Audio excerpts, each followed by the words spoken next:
யாரோ ஒருவர் ஆரம்பித்திருக்கிறார். கரப்பான் பூச்சி ஜனதா பார்ட்டி, சிஜேபி. காக்ரோச் அப்படிங்கிற ஆங்கில வார்த்தையை வச்சு சிஜேபி அப்படின்னு ஒன்று ஆரம்பிச்சு அது வந்து இணைய அளவில் அது விரிவாயிருக்கு. இப்படி இந்த மக்களால் தோற்கடிக்கப்பட்ட அனைவருமே அவங்க எல்லாருமே வந்து எப்படியாவது நாம் வந்து இனி தேர்தல் முறை மூலமாக ஜனநாயக முறை மூலமாக நாம் வந்து இந்த ஆட்சியை கைப்பற்ற முடியாது. அப்போது ஏதாவது ஒரு இந்த இலங்கையில் நடந்த மாதிரி, நேபாளத்தில் நடந்த மாதிரி, வங்கதேசத்தில் நடந்த மாதிரி, ஏற்கனவே இந்த மாதிரி ஜென்ஸி புரட்சி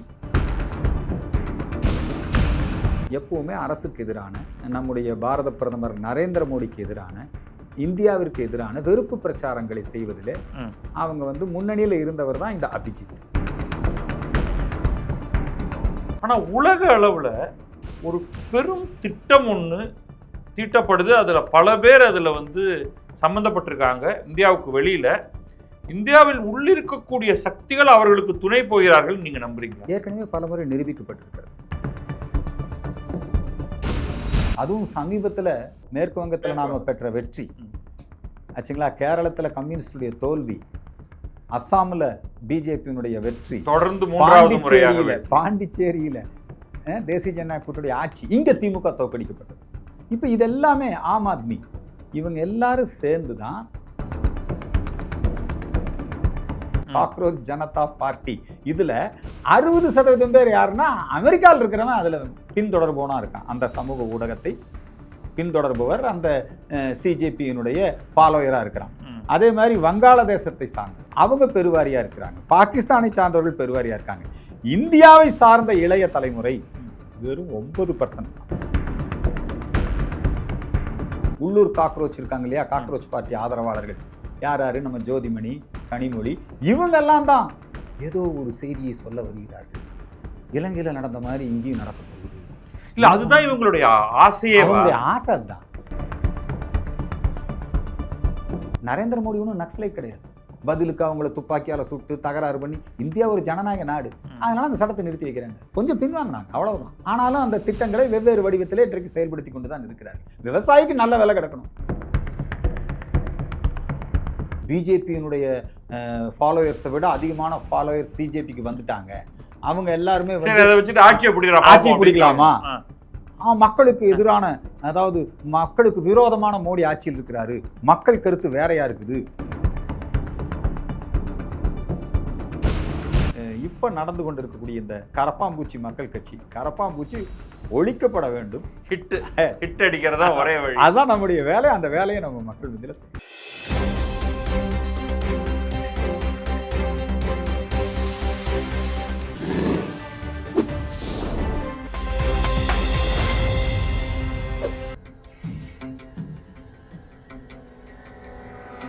தமிழலை நேயர்களுக்கு வணக்கம். நான் பத்ரி சேஷாத்ரி.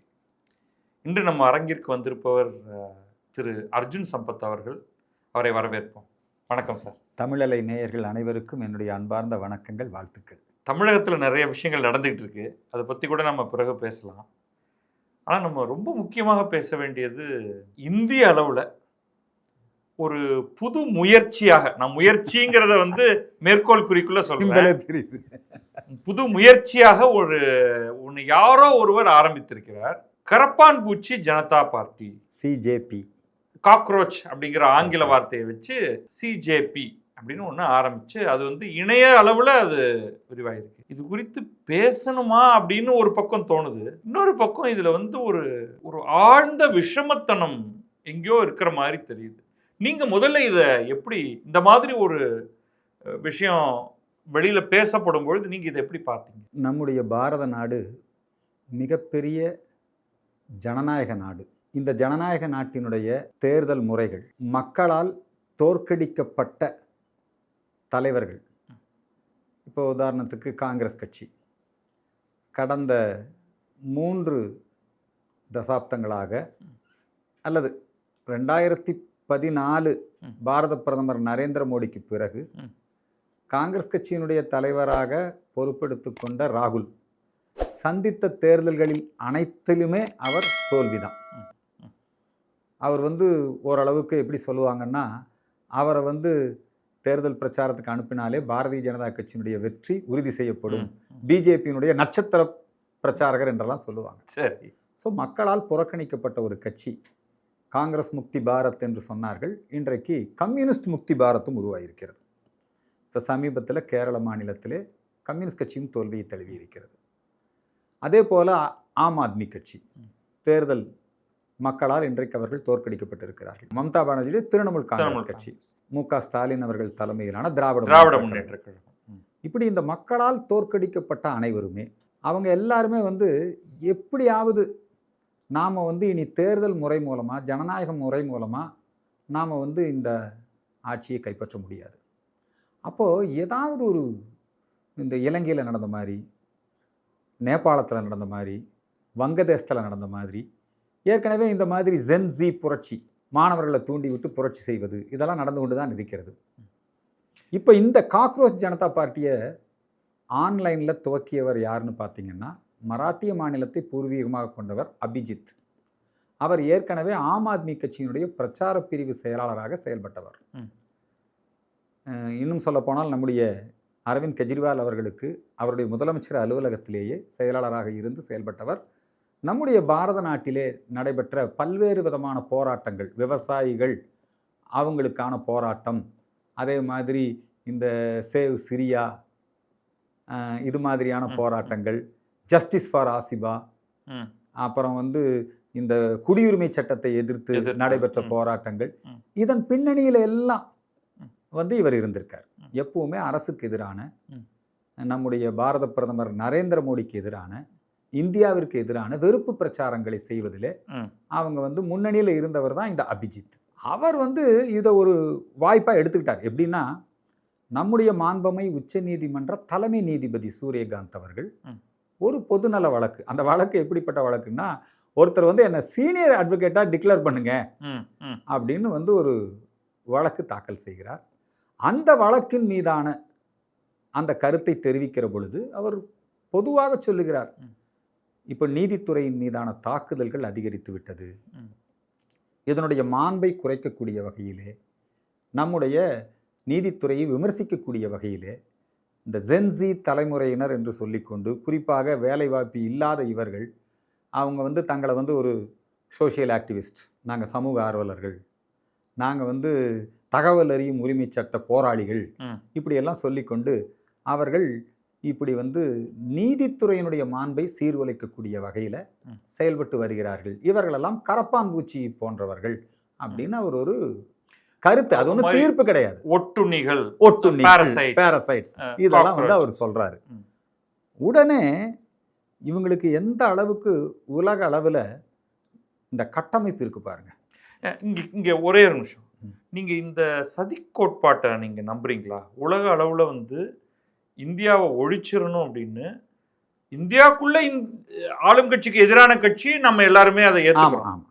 ஆனால் உலக அளவில் ஒரு பெரும் திட்டம் ஒன்று தீட்டப்படுது, அதில் பல பேர் அதில் சம்மந்தப்பட்டிருக்காங்க. இந்தியாவுக்கு வெளியில், இந்தியாவில் உள்ளிருக்கக்கூடிய சக்திகள் அவர்களுக்கு துணை போகிறார்கள், நீங்கள் நம்புறீங்களா? ஏற்கனவே பல முறை நிரூபிக்கப்பட்டிருக்கிறது.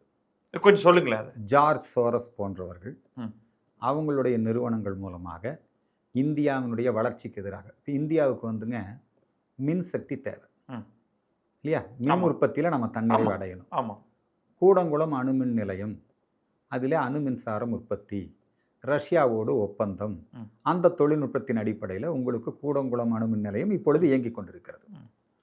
உடனே இந்த கூடங்குளம் அணுமின் நிலையத்தில் அந்த அணுமின் நிலையத்திற்கு எதிரான போராட்டங்கள் வெளிநாட்டு உதவிகளோடு இங்கே தூண்டிவிடப்பட்டன. 500 நாட்கள் அந்த போராட்டம் நடைபெற்றது. ஜெயலலிதா அம்மா, மன்மோகன் சிங் போன்றவர்கள்லாம் அப்ப பாரதிய ஜனதா கூட ஆட்சியிலே இல்லை, இது அதுக்கு முந்தைய நடக்குது. அப்போ இந்தியாவுக்கு மின்சாரம் கிடைக்கக்கூடாது, இது அவங்க நோக்கம். இந்தியா பொருளாதாரத்தில் தன்னிறைவு அடையக்கூடாது. இந்தியாவினுடைய அந்த இயற்கை வளங்கள் அதை இவங்க பயன்படுத்தி இவங்க முன்னேறிவிடக்கூடாது. இதில் சுற்றுச்சூழல், இப்போ உங்களுக்கு தெரியும், மேதா பட்கர் அவங்க நம்முடைய குஜராத்தில் அந்த அணைக்கட்டு, சர்தார் சரோவர் டேம், இது இன்னைக்கு எவ்வளவு பெரிய நன்மை பயக்கக்கூடிய திட்டம்னு உங்களுக்கு தெரியும். ஆனால் அங்கே இருக்கக்கூடிய நம்முடைய பழங்குடியின மக்கள், கிராமங்கள் அது வந்து தண்ணியில் போயிடும், அவங்களுடைய சுற்றுச்சூழல் பாதிக்கும். அப்படி எதுவுமே நடக்கல. அப்படி எதுவும் நடக்கல, அது வேற. இப்போ நீங்க என்ன கூடங்குளம் அணுமின் நிலையம் என்ன வெடிச்சிருச்சா? அங்க என்ன மீன் வளம் குறைஞ்சு போச்சா? இதெல்லாம் ஒரு வெறுப்பு பிரச்சாரம். இந்தியா முன்னேறி விடக்கூடாது. தரமான சாலைகள் இந்தியாவில் இருக்கக்கூடாது. 8 வழிச்சாலையா எதிர்ப்பு. நல்ல தொழிற்சாலை தாமிர உற்பத்தியில் இந்தியா தன்னிறைவு அடையக்கூடாது. அதனால தான் ஸ்டெர்லைட் போராட்டம். இதெல்லாம் வந்து நான் சொல்கிறது இது வந்து பிஜேபி ஆட்சிக்கு வந்த பிறகல்ல, அதுக்கு முன்னாடியே சர்வதேச அளவில் இந்தியாவினுடைய வளர்ச்சியை சீர்குலைக்கக்கூடிய சக்திகள், அவங்க இடதுசாரிகளாகவும் இருக்கலாம், கிறிஸ்தவ மிஷனரிகளாகவும் இருக்கலாம், அகில உலக அளவில் இருக்கக்கூடிய தன்னார்வ தொண்டு நிறுவனங்களும் இருக்கலாம், எல்லாருமே சேர்ந்தும் இருக்கலாம். அவங்களுக்குள்ள அந்த நெக்ஸஸ் இருக்கும். சிஐஏ பண்ணலாம், பலரும் பண்ணுறாங்க. நீங்கள் இந்திய எதிர்ப்பு போராட்டமே நம்முடைய டிஎன் சேஷன் அவர்கள் வந்து ஒரு முறை சொன்னார், இந்த இந்திய எதிர்ப்பு போராட்டம், ஏன்னா அப்போ அந்த நேரத்தில் அவர் வந்து மதுரையில் ஆர்டிஓவாக இருந்தவர், அவர் சொல்கிறார் இந்த இந்திய எதிர்ப்பு போராட்டமே சிஐஏ தூண்டுதல் பேரில் நடக்குது, இப்படியெல்லாம் சொல்லியிருக்காங்க. அதனால் இதெல்லாம் இருக்கட்டுங்க, அது வேற சப்ஜெக்ட். ஸோ வெளிநாட்டிலே இருந்து இந்தியாவினுடைய வளர்ச்சியை தடுப்பது, இந்த ஜியோ பாலிட்டிக்ஸ், அதே மாதிரி சுற்றுச்சூழல் பாதுகாப்புங்கிற போர்வையிலெல்லாம் இந்திய விரோத சக்திகள் இப்போ வந்து இந்தியா ஒரு சூப்பர் பவராக வந்துடக்கூடாது. என்னங்க, அதுக்கு சீனா பல்வேறு வேலைகளை செய்யும். சீனாவினுடைய உளவு ஸ்தாபனம், சீனாவினால் தூண்டிவிடப்படக்கூடிய, சீனாவினுடைய உதவி பெற்று இங்கே செயல்படக்கூடிய, இது சம்மந்தமாக வழக்குகள்லாம் இருக்குது. இப்போ ஸ்டெர்லைட் போராட்டத்தை மாவோயிஸ்டுகள் தூண்டி விட்டாங்க, மக்கள் அதிகாரம் அதில் பங்கெடுத்து கொண்டது, அவங்களுக்கு நிதியுதவி வந்தது, இதெல்லாம் வந்து நிறைய வந்து வெளியே வந்துக்கிட்டே இருக்குது. இந்த விஷயத்தை பொறுத்த வரைக்கும் நீங்கள் உங்களுக்கு தெரியும், மன்மோகன் சிங் அவர்கள் அந்த டங்கல்காட் ஒப்பந்தம் இல்லைங்களா, அதில் கையெழுத்து போடுவதற்கு கூட அமெரிக்கா நிர்பந்தப்படுத்தியது. அப்புறம் அமெரிக்காவினுடைய நிர்பந்தத்துக்கு நீங்கள் பணியக்கூடாது, அணுசக்தி ஒப்பந்தத்தில் நீங்கள் கையெழுத்து போடக்கூடாது, இங்கே இருந்த இடதுசாரிகள் கடுமையாக எதிர்த்தாங்க. ஆனால் ஆட்சியே கவிழ்க்க முனைந்தாங்க. இதெல்லாம் வந்து நீண்ட காலமாக நடந்துகிட்டு இருக்குது. இப்போ நரேந்திர மோடியினுடைய ஆட்சியில் நம்முடைய பாரத நாடு, நம்ம பாரத நாட்டுக்கு பக்கத்தில் இருக்கக்கூடிய நாடு வங்கதேசம். உங்களுக்கு தெரியும், அங்கே திவாலாகி பெரிய புரட்சியாகி இல்லைங்களா, இன்னைக்கு வந்து அங்கே ஒரு மதவாத ஆட்சி நடைபெற்று கொண்டிருக்கிறது. நேபாளம், பாகிஸ்தானம், இலங்கை, நம்ம நாட்டுக்கு பக்கத்தில் இருக்கிற எல்லா நாடுகள்லையுமே இத்தகைய புரட்சிகள் நடந்து கொண்டு இருக்கிறது. புரட்சிங்கிற பேர் அது. இதனால வங்கதேசமெல்லாம் ரொம்ப பின்னாடி போயிடுச்சுங்க. இந்த மாதிரியான ஒரு மாடல் அது வந்து எப்படியாவது இப்போ நரேந்திர மோடி மிகப்பெரிய மக்கள் செல்வாக்குள்ள தலைவராக இருக்கிறார். இந்தியாவில் இருக்கக்கூடிய 20 மாநிலங்களில் இன்றைக்கு பாரதிய ஜனதா கட்சியினுடைய ஆட்சி இருக்குது. அதுவும் சமீபத்தில் மேற்கு வங்கத்தில் நாம் பெற்ற வெற்றி ஆச்சுங்களா, கேரளத்தில் கம்யூனிஸ்டுடைய தோல்வி, அஸ்ஸாமில் பிஜேபியினுடைய வெற்றி, தொடர்ந்து பாண்டிச்சேரியில் தேசிய ஜனநாயக கூட்டணியுடைய ஆட்சி, இங்கே திமுக தோற்கடிக்கப்பட்டது.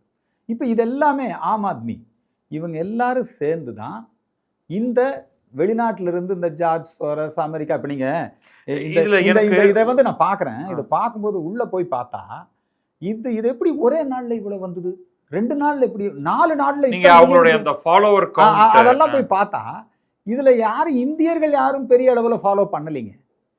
இதில் இப்போ இவன் ஜென்சி தலைமுறை, இந்திய ஜென்சி தலைமுறை தான் 90 விழுக்காடு வந்து இதில் இருப்பாங்க அப்படிங்கிற அந்த மாதிரி. நீங்கள் அங்கே உள்ளே போய் பார்த்தீங்கன்னா பாகிஸ்தான், பங்களாதேஷ், நேபாள், குறிப்பாக அமெரிக்கா 60% பேர் அதில் பதிவு செய்திருக்கின்ற இந்த சிஜேபி, காக்ரோச் ஜனதா பார்ட்டி, இதில் 60% பேர் யாருன்னா அமெரிக்காவில் இருக்கிறவன் அதில் பின்தொடர்பவனா இருக்கான். அந்த சமூக ஊடகத்தை பின்தொடர்பவர் அந்த சிஜேபியினுடைய ஃபாலோயராக இருக்கிறாங்க. அதே மாதிரி வங்காளதேசத்தை சார்ந்தவர் அவங்க பெருவாரியாக இருக்கிறாங்க, பாகிஸ்தானை சார்ந்தவர்கள் பெருவாரியாக இருக்காங்க. இந்தியாவை சார்ந்த இளைய தலைமுறை வெறும் 9% தான். அவங்க வந்து எத்தனை மில்லியன் சொல்கிறாங்க, அதாவது ஒரே நாளில் 4 நாளில் 50 மில்லியன் 60 மில்லியன் அப்படி வந்திருக்காங்கன்னு சொல்கிறாங்க இல்லைங்க. அந்த 60 மில்லியனில் வெறும் 9% தான். நம்ம இந்தியாவில் மக்கள் செல்வாக்குள்ள இந்திய மக்கள், குறிப்பாக இந்திய இளைஞர்கள், இந்த ஜென்சி இளைஞர்கள் சொல்கிறீங்களே, அதில் இந்திய இளைஞர்கள் யாரும் அதை ஆதரிக்கலை. ஆனால் இந்த காங்கிரஸ் ஊடகங்களும், கலைஞர் டிவி, சன் டிவி, நம்ம உள்ளூர் காக்ரோச் இருக்காங்க இல்லையா, காக்ரோச் பார்ட்டி ஆதரவாளர்கள் யார், நம்ம ஜோதிமணி, கனிமொழி, இவங்கெல்லாம் தான் ஏதோ ஒரு செய்தியை சொல்ல வருகிறார்கள். இலங்கையில் நடந்த மாதிரி இங்கேயும் நடக்க போகுது. இல்ல அதுதான் இவங்களுடைய ஆசையே. அவங்களுடைய ஆசை தான். ஏன்னா அவங்களுடைய அந்த பேராசை எப்படி இருந்ததுன்னா, எப்படி மோடியை அவமானப்படுத்துறது, எப்படி மோடியை தோற்கடிக்கிறது. பார்லிமெண்ட் வளாகத்தில் அவர் வரும்போது 4 பெண்கள் போய் மறிக்கிறது. நல்ல வேளை நம்முடைய சபாநாயகர் வந்து அதை வந்து முன்கூட்டியே உணர்ந்து அன்றைக்கு நாடாளுமன்றத்திற்கு வருகை தராமல் தவிர்த்து கொண்டார். இந்த விவசாய சட்டங்களை ஏன் வாபஸ் பெற்றாங்க? நீங்கள் விவசாய சட்டங்கள் வாபஸ் பெற வேண்டும் என்று போராட்டம் நடத்தியவர்கள் அவங்க என்ன சொல்கிறாங்க, டிராக்டரில் வந்து பார்லிமெண்ட் கட்டடத்தை முற்றுகையிடுறாங்க. செங்கோட்டையில் வந்து தேசிய கொடியை வெட்டி எறிகிறாங்க. நரேந்திர மோடி ஒன்றும் நக்சலைட் கிடையாது. பதிலுக்கு அவங்கள துப்பாக்கியால் சுட்டு தகராறு பண்ணி, இந்தியா ஒரு ஜனநாயக நாடு, அதனால அந்த சட்டத்தை நிறுத்தி வைக்கிறாங்க. கொஞ்சம் பின்வாங்கினாங்க, அவ்வளவுதான். ஆனாலும் அந்த திட்டங்களை வெவ்வேறு வடிவத்திலே இன்றைக்கு செயல்படுத்தி கொண்டு தான் இருக்கிறார்கள். விவசாயிக்கு நல்ல விலை கிடைக்கணும், அதான் அதனுடைய நோக்கம். விவசாயிகளை வச்சே எதிர்க்க வச்சது. அதை நம்ம நேரடியாக நம்ம சந்திச்சோம் இல்லையா? இதையெல்லாம் வந்து மிக தெளிவாக நம்முடைய மத்திய அரசாங்கம் இதை ரொம்ப நல்லா, அதனாலதான் உடனடியாக அவங்களுடைய அந்த காக்ரோச் ஜனதா பார்ட்டியினுடைய சமூக பக்கங்களை அவர்கள் முடக்கி இருக்கிறார்கள். உடனே அவங்க வேறொரு வழியில வர்றாங்க. அது ஏதோ கருத்துரிமையை பறிச்சுட்டாங்க. கருத்துரிமையை பத்தி பேசுறதுக்கு திமுகவுக்கும் காங்கிரஸுக்கும் என்ன அருகதை இருக்கு? திமுக வந்து சவுக் சங்கர் வீட்டில் கொண்டு போய் என்னங்க மலத்தை ஊற்றி, இன்னைக்கு உண்மையிலேயே ஜோசப் விஜய் அவர்களை பாராட்ட வேண்டும். அவர் முதலமைச்சரான பிறகு சவுக் சங்கர் மீதான குண்டாஸ் ரத்து செய்யப்பட்டிருக்கு. திமுக என்ன யோகியதை இருக்குது? ஐயோ, சிஜேபி காக்ரோச் ஜனதா பார்ட்டியினுடைய பக்கத்தை முடக்குவது, இது வந்து கருத்து சுதந்திரத்துக்கு எதிரானது இப்படின்னு திமுக கட்சிக்காரங்க கருத்து தெரிவிக்கிறதுங்கிறது நகைப்புக்குரியது. ஏதேனும் ஒரு வகையிலே இந்திய நாட்டிலே குழப்பத்தை உண்டு செய்ய வேண்டும், தேசத்தின் வளர்ச்சியை தடுக்க வேண்டும், இந்திய நாட்டினுடைய அமைதியை சீர்குலைக்க வேண்டும் என்கிற இங்க ஒரு கேள்வி வருதுங்க. அப்படி ஒரு ஹைபாத்தட்டிக்கலா யோசிப்போம். இவங்க இந்த குழப்பத்தை ஏற்படுத்துறாங்க, ஒரு தேர்தல் நடக்குது, அதுல பாரதிய ஜனதா தோற்று போகிறது, காங்கிரஸும் இந்த மற்ற கலவைகளும் சேர்ந்து ஆட்சியை பிடிக்கிறாங்க அப்படின்னு வச்சுப்போம். அப்ப பாரதத்தை உடனே அந்த ஒரு நாள்ல அவங்க திருப்பி மாற்றி அமைச்சு முன்ன இருந்த இடத்துக்கு போய் அதோட வேகமா மேல உயர்ந்துருவாங்களா? இல்ல, அப்படி ஒரு என்ன சொல்றது, அந்த மாதிரியான ஒரு கற்பனையை இவங்களுக்கு கொடுக்குறாங்க.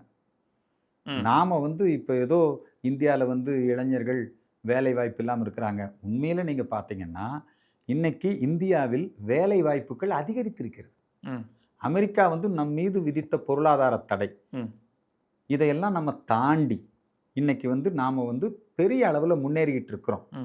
நம்ம உள்நாட்டிலேயே இன்னும் நிறைய தேவைப்படுது, வேலை வாய்ப்பு தேவைப்படுதுன்னு சொல்லி இங்க அதுக்கான ஏற்பாடுகள் அது வந்து ரொம்ப சிறப்பாக நடந்துகிட்டு இருக்குது. அதனால இவங்க செய்யக்கூடிய இந்த இது வந்து இங்க எடுபடுறது இல்லை. அதனாலதான் வெறும் 9% தான் அவங்கள ஃபாலோ பண்றாங்க. அதாவது இது வந்து பிஜேபியினுடைய ஃபாலோயர்ஸை விட அதிகமான ஃபாலோயர்ஸ் சிஜேபிக்கு வந்துட்டாங்க. அவங்க எல்லாருமே ஆட்சியை பிடிக்கலாமா, மக்களுக்கு எதிரான, அதாவது மக்களுக்கு விரோதமான மோடி ஆட்சியில் இருக்கிறாரு, மக்கள் கருத்து வேறையா இருக்குது, ஓட்டிங் மிஷினை வச்சு இல்லைங்களா, இவிஎம் மின்னணு வாக்குப்பதிவு எந்திரங்கள்ல குளறுபடி செய்துதான் ஜோசப் விஜயை பிஜேபி ஜெயிக்க வச்சது. எப்படி இதுக்கு பதில் சொல்வீங்க? இந்த என்ன பதில் சொல்லுவீங்க? சரி, இன்னும் அப்படிதான் பேசுறாங்க. இல்ல அப்படின்னா தங்களை தெரியுங்களா, யாராரு ஐயநாதன் பேசுறாருங்க, இன்னும் வாக்குச்சீட்டு முறைக்கு நம்ம போகணும், இந்த முறை தப்பு. ஒரு சில திமுக காரன் அப்பப்ப அவன் ஜெயிச்சா பேச மாட்டான், புரியுதுங்களா? ஆனா இன்னும் வந்து அவங்க வந்து ஏதோ பிஜேபி ஏதோ வாக்குப்பதிவு எந்திரம், நம்ம பாருங்க எது மேலையெல்லாம் நம்பிக்கை இன்னைக்கு கொண்டு வர்றான் பாருங்க. நீதித்துறையினுடைய மாண்பை குலைக்கிறான். அப்புறம் தேர்தல் கமிஷன் மேல, இந்திய தேர்தல் கமிஷன் பிஜேபி கைகூலி. நீங்க அதுக்கப்புறம் தேர்தல் நாடாளுமன்றது மேல, நீங்க நீதிபதி மேல என்ன கொண்டு வர்றாங்க, நீதிமன்றம் மேல இம்பீச்மெண்ட் கொண்டு வர்றாங்க.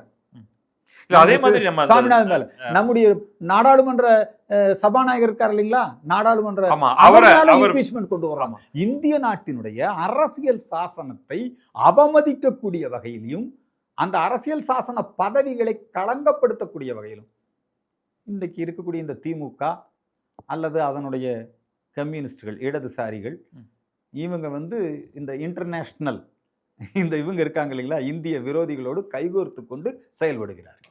சரி, இப்போ உங்களுக்கு ஒரு ரொம்ப முக்கியமான கேள்வி. நீங்க வந்து களத்துல போராடக்கூடியவர், இப்படி ஒரு நிகழ்வு வந்து இணையம் வழியாக ஒரு பெரிய தாக்குதல், இணைய வழி தாக்குதல், பயங்கரவாதம், பிரிவினை, நீங்க களத்துல இதற்கு எதிராக நீங்க எப்படி என்ன முயற்சி நீங்க பண்ணுவீங்க? இது மாதிரியான ஒரு செயல்பாட்டை பார்த்து இது மாதிரியான அந்த தாக்குதலை வந்துங்க கடந்த தேர்தல்ல நம்முடைய திமுக திட்டமிட்டு என்னங்க நீங்க சொல்றது 2021 சொல்றீங்க. இந்த 2026 இந்த இதுலயே இவங்க பிரயோகித்த பிரச்சார பலம் உங்களுக்கு தெரியும். எந்த அளவுக்கு ஊடகங்கள் திமுகவுக்கு ஜால்ரா அடிச்சாங்க.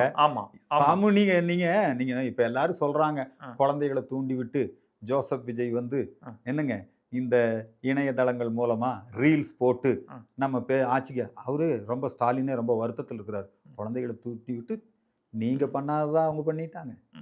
நீங்க எந்த அளவுக்கு சோசியல் மீடியால இந்த எலெக்ஷன் ஸ்ட்ராட்டஜிஸ்ட் பலரையும் வச்சு பெண் நிறுவனத்து மூலமா ஊடகங்களை உங்கள் வயப்படுத்தி கொண்டு நீங்க எத்தனை மீம்ஸ் மோடிக்கு எதிராக, ஏடிஎம்கேவுக்கு எதிராக, இந்த விஜய்க்கு எதிராக எல்லாம் நீங்க எத்தனை பிரச்சாரம் பண்ணீங்க. ஜனங்கள்லாம் அதை பார்த்தாங்க, ரசிச்சாங்க. ஆனா திமுகவுக்கு ஓட்டு போடல. திமுக செஞ்ச வேலை, செலவு பண்ண பணம் என்னங்க, அவங்க பயன்படுத்தின பவர், அது எல்லாமே கருத்து கணிப்பு எல்லாம் செயற்கையெல்லாம் பண்ணாங்கல்ல. ஆனா எது ஜெயிச்சுதுங்க? மக்கள் எல்லாம் பார்த்தான் இல்லைங்களா? ஏடிஎம்கே, டிஎம்கே என்னங்க, அதே மாதிரி காங்கிரஸ் எல்லாரும் இதை பயன்படுத்தினாங்க. திமுக ரொம்ப அதிகமாக பயன்படுத்தினாங்க. உங்களுக்கு தெரியும் சோசியல் மீடியாவில் அவங்க விளம்பரங்கள் வராத நாள் உண்டா? அதுவும் தேர்தலுக்கு அப்புறம் பிரிண்ட் மீடியாவாக இருக்கலாம், விஷுவல் மீடியாவாக இருக்கலாம், எல்லாம் அவங்க கையில் தான் இருந்தது. சினிமா அவங்க கையில் தான் இருந்தது இல்லையா? அதிகமான பார்வையாளர்கள் இப்போ இந்த என்னத்தை போய் இந்த கரப்பாம்பூச்சி கட்சியை ஃபாலோ பண்ணுறாங்க. திமுக ஃபாலோவர்ஸ் அதிகம் தானே, அவங்களுக்கு தானே ரீச் அதிகமாக இருந்தது. மீடியா இன்ஃப்ளூயன்சரை வச்சு நீங்கள் தானே எல்லாமே பண்ணீங்க. கரெக்ட். 200 rupees ஊபீஸ் மீடியா இன்ஃப்ளூயன்ஸ் இதெல்லாம் வந்து டிஎம்கே காரன். ஆனால் ஜனங்க யாருக்கு ஓட்டு போட்டாங்க? யாருக்கு ஓட்டு போட்டாங்க? ஜோசப் விஜய்க்கு ஓட்டு போட்டிருக்காங்க. அதனால மக்கள் மத்தியில் இப்படி செயற்கையாக உருவாக்கக்கூடிய விஷயங்கள் நிற்காது.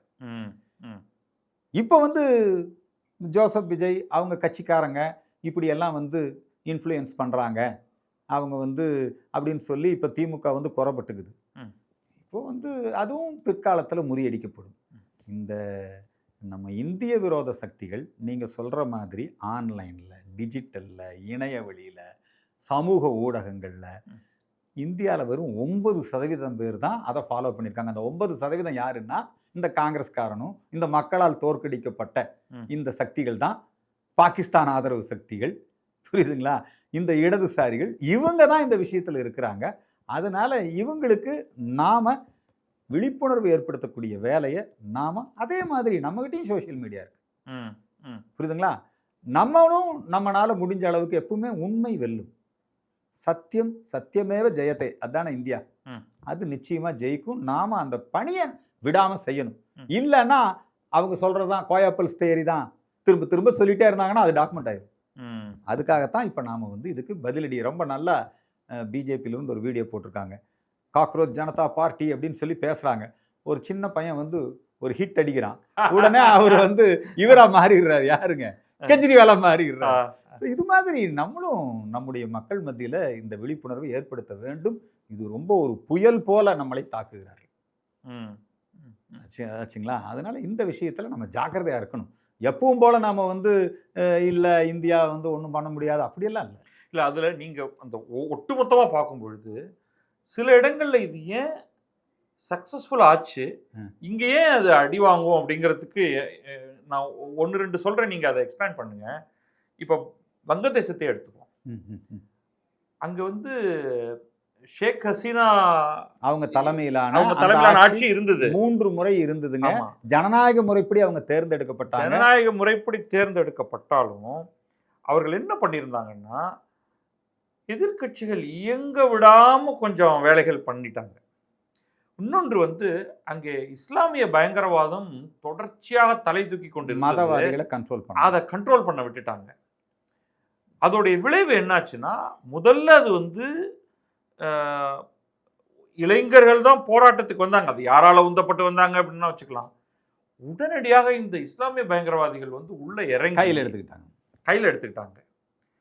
அதுக்கப்புறமா முகமது யூனுஸ் அப்படிங்கிறவர் வந்து அங்க ராணுவம் ஆட்சியை பிடிக்குது, இவங்க துரத்தப்படுறாங்க ஷேக் ஹசீனா, இந்தியா வந்து இந்தியாவுக்கு தஞ்சம் வர்றாங்க. அப்போ முகமது யூனுஸை வந்து ஆட்சியாளராக அந்த ஒரு டெம்பரரி பீரியட்ல நியமிக்கிறாங்க. அவர் கரெக்டா அதுக்குன்னு வந்துட்டு ஆட்சி மாற்றம் முடிஞ்ச உடனே அவர் கிளம்பி போயிட்டார். இப்ப அவர் அந்த ஊர்ல இல்ல. அப்ப மல்டிபிள் ஃபோர்ஸஸ், இதை நம்ம வந்து அப்படியே நம்ம வந்து எகிப்துல பார்க்கலாம். அங்க என்னாச்சுன்னா அப்படியே வந்து ஒரு மக்கள் புரட்சி நடந்தது. ஆட்சியாளர்கள் தூக்கி எறியப்பட்டார்கள். ஆனா உள்ள வந்தது யாருன்னா திரும்ப இந்த இதே குரூப் முஸ்லிம் பிரதர்ஹுட் ஆட்கள் தான் உள்ள வந்தாங்க. அப்ப முதல்ல வந்து உங்களுக்கு இந்த மாதிரியான ஒரு மாற்றத்தை ஏற்படுத்தணும்னா இளைஞர்கள் அன்விட்டிங்லி அதுல இறங்கி அவங்களுக்கு கோபம் இருக்கு, கொடி பிடிச்சு களத்துல இறங்கிடுறாங்க. ஆனா பின்னாடியே வந்து ரொம்ப பிளான் பண்ணி ஒரு குரூப் இருக்கு. இவங்களை முன்னாடி விடுவோம், அடி வாங்கினா இவன் வாங்கிட்டோம், தோத்துருச்சுன்னா நம்ம சத்தம் போடாம போயிடுவோம், ஜெயிச்சிருச்சுன்னா டக்குன்னு வந்து தேர்தலில் நின்று ஆட்சியை பிடிச்சிருவோம். அதுதான் சார் 1965 அதுதான் நடந்தது. இந்தி ஒழிக, இந்திய ஒழிச்சா தமிழ் வளர்ந்துரும், புரியுதுங்களா? அதுக்கப்புறம் அந்த போராட்டத்தில் வன்முறை வந்த உடனே அண்ணாதுரை என்ன சொன்னாருன்னா, இதுக்கும் எங்களுக்கு சம்பந்தம் இல்லை, இது மாணவர்கள் போராட்டம், நாங்கள் ஆதரிக்கிறோம். அப்புறம் என்னட்டாருன்னா அதுக்கும் எங்களுக்கு சம்பந்தம் இல்லைன்ட்டாருங்க. அதுக்கு முன்னாடி அந்த இந்திய எதிர்ப்பு போராட்டத்தை திமுக நடத்திய போது, அதுக்கு முன்னாடி இந்திய எதிர்ப்பு போராட்டம் திமுக நடத்திய போது ஈவேரா என்ன தெரியுமா சொன்னாரு?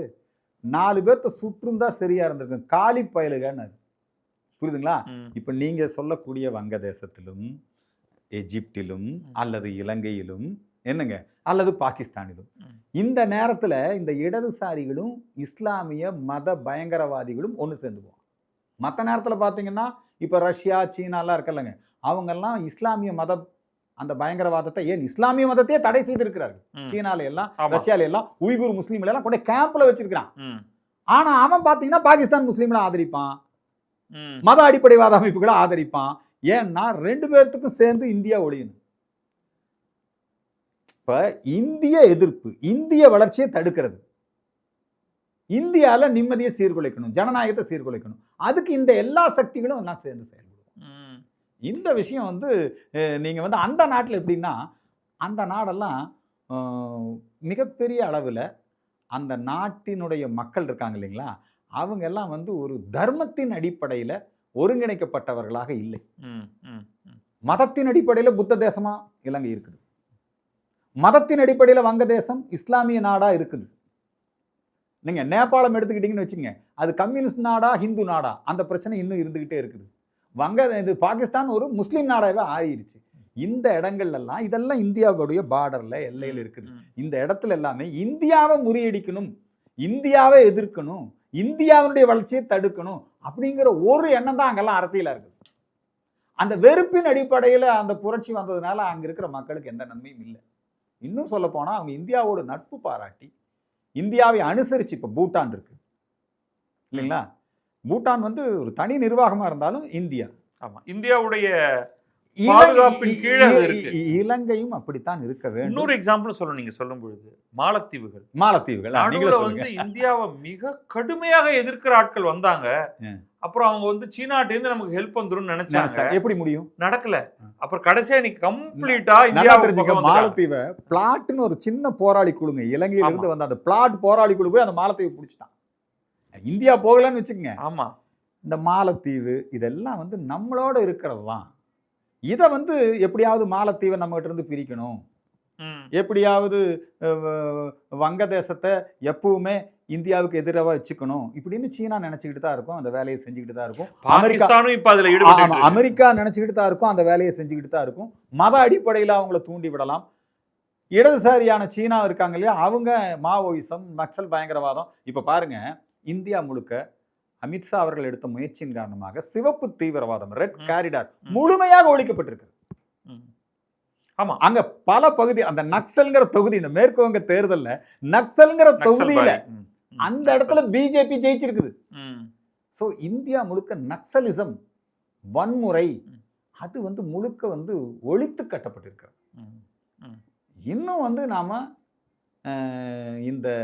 இந்த விஷயத்துல நாம் இன்னும் சில தீவிரமான நடவடிக்கைகளை எடுத்து மத்திய அரசு, மாநில அரசு இவங்கெல்லாம் இணைந்து செயல்பட்டு நாம வந்து இந்திய விரோத சக்திகளை மக்கள், இது ஒரு பெரிய ஜனநாயக நாடுங்க. நம்ம கூட சுதந்திரம் வாங்கின நாடு எல்லாம் இன்னைக்கு ஜனநாயக நாடா கிடையாது. எல்லாம் அதிபர் ஆட்சி, ஜனநாயக ஆட்சி, ராணுவ ஆட்சி, இல்லைங்களா, புரட்சி, இது நடந்துகிட்டு இருக்குது. இந்தியாவில் வந்துங்க 47க்கு அப்புறம் 52ல இருந்து தேர்தல் ஜனநாயகம். ஆமா ஆமா. எவ்வளவு அழகா ஆட்சி மாற்றம் நடக்குது. ரைட், பிஜேபி இருக்கா, பிஜேபி பிடிக்கலையா, இன்னொரு கட்சியை தேர்ந்தெடுங்க. இன்னைக்கு எந்த கட்சியுமே மக்களுக்கு பிடிக்கல, தமிழ்நாட்டு வாக்காளர்களுக்கு. புதிதாக வந்து விஜய்க்கு வாய்ப்பு கொடுத்து, இதுதான ஜனநாயகத்தினுடைய சிறப்பு. பெருந்தலைவர் காமராஜர் தோற்கடிக்கப்பட்ட உடனே எல்லாரும் போய் ஐயோ நம்ம தோத்துட்டோமே போது, அதுதான்டா இந்திய ஜனநாயகத்துக்கு வெற்றின்னாரு காமராஜர். அது மாதிரி இந்தியா ஒரு ஜனநாயக நாடு, முதிர்ந்த ஜனநாயக நாடு. இந்திய மக்கள் இதைத்தான் விரும்புவாங்களே ஒழிய, அவங்க இது இந்த திடீர் புரட்சிக்கெல்லாம் இந்திய மக்கள் பலியாக மாட்டாங்க. அங்கே இருக்கக்கூடிய மக்களுக்கும் இந்த விஷயங்கள்லாம் போய் சொல்லணும். அதனால இது வந்து இப்போ நடந்து கொண்டு இருக்கக்கூடிய இந்த கரப்பாம்பூச்சி மக்கள் கட்சி, கரப்பாம்பூச்சி ஒழிக்கப்பட வேண்டும். ஹிட் அடிக்கிறதா ஒரே வழி. அதுதான் நம்முடைய வேலை. அந்த வேலையை நம்ம மக்கள் மத்தியில் செய்வோம். ரொம்ப நன்றி. ரொம்ப சிறப்பாக அதை கரெக்டாக பிடிச்சி, அந்த அடிநாதத்தை பிடிச்சி என்ன பண்ணணுங்கிறத விளக்கி சொன்ன உங்களுக்கு என்னுடைய நன்றி. நன்றி, வணக்கம்.